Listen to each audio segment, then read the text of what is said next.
Now let's look at demand. For zinc demand, this is the same plot as we saw for supply, but this is now showing where the zinc is being used and which countries are dominantly wanting to use their zinc. And you can see that the numbers there are showing that still China is clearly the number one destination for zinc, and its demand is higher than its supply. So if you go back to the supply chart, you'll see that it's not producing as much as it demands. And so it's still a net importer, even though it's the largest single producer of zinc. So the other key locations there, if you look at Europe. Europe is not a particularly big supplier of zinc, but it's the second biggest location in terms of where the zinc is headed.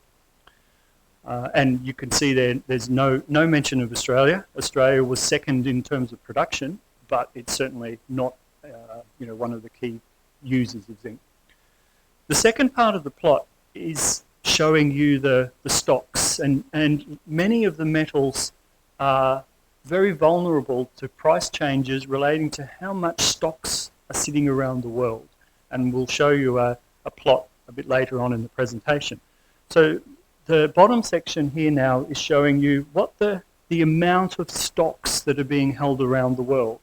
We have producers, consumers, merchants, London Metals Exchange, the Shanghai Futures Exchange, and the Chinese State Reserve Bureau.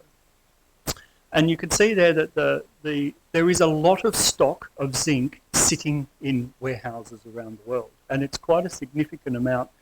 The interesting thing, again, there is that in between 2013 and 2014, there was a very significant drop in stocks, and that, again, is one of the influences of price, and we'll see a graph to emphasize that shortly. So you can see there that the demand is also a little bit more variable. If you look at the total numbers for 2010 to 2014, you see it sometimes goes up, but it also sometimes goes down. Whereas the supply graph was showing a fairly steady rise in supply each year. So that is the reason why you get these erratic changes in stocks, which then influence the price sometimes. The demand statistics for 2014, you can see there galvanizing is 50% of zinc demand. The rest of the zinc alloying and other applications are really only relatively minor inputs into the zinc market. So that tells you that zinc is very aligned to the usage of steel. And again, that if the market for steel is down, then generally the market for zinc is down and the prices are suffering as well.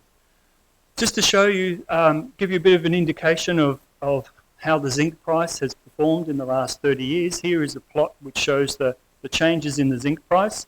You can see a very nice spike that was in the late 2000s associated with this particular area here.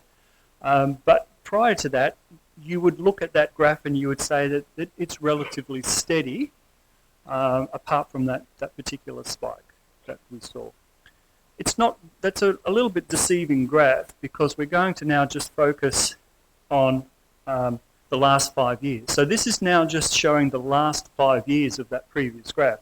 And there's still a fairly large variability in the zinc price there. You can see there that up here, oops, sorry, I keep pressing the wrong one. Up here we're looking at almost $2,500 a tonne for zinc. Down the bottom layer, 1,800. So producers are having to deal with price changes from $1,800 a tonne zinc up to $2,500. And that's a very substantial change in terms of the price structure. Mark, one of the things that you pointed out during your presentation was how the zinc price and demand for zinc fluctuates along with the production of steel. Now, as we know, iron ore prices have fallen quite substantially. I think they're still above $50, but not expected to hold. We saw Fortescue recently announced their earnings, which showed a 1/3 increase in volumes, but a fall in revenue. I mean, that just goes to show how much the iron ore price has impacted the profitability there. Can we then extrapolate that to zinc producers and say, well, if the iron ore miners, whose input obviously is critical for steel production, if they're doing it tough, then further down the line, the zinc miners will also have similar problems. Excellent question. And in a perfect world, I would totally agree with you. But the problem is that we don't live in a perfect world. So you have in the zinc market, you have the buffer of the stocks. And so if the stocks stayed exactly the same year in, year out, then you would find, I believe, a reasonable parallel between what's happening in the iron ore market and what's happening in the zinc market. But unfortunately, with the zinc market, you would have seen in one of the slides, is that there's been a very steady reduction in stocks in the last 2 years. And so I don't know when we reach what we would call a critical level of stocks, but clearly there is some concern in the market that the stock levels are reducing significantly. So the difference in the zinc market is that compared to iron ore, is that the iron ore miners are continuing to pump out the iron.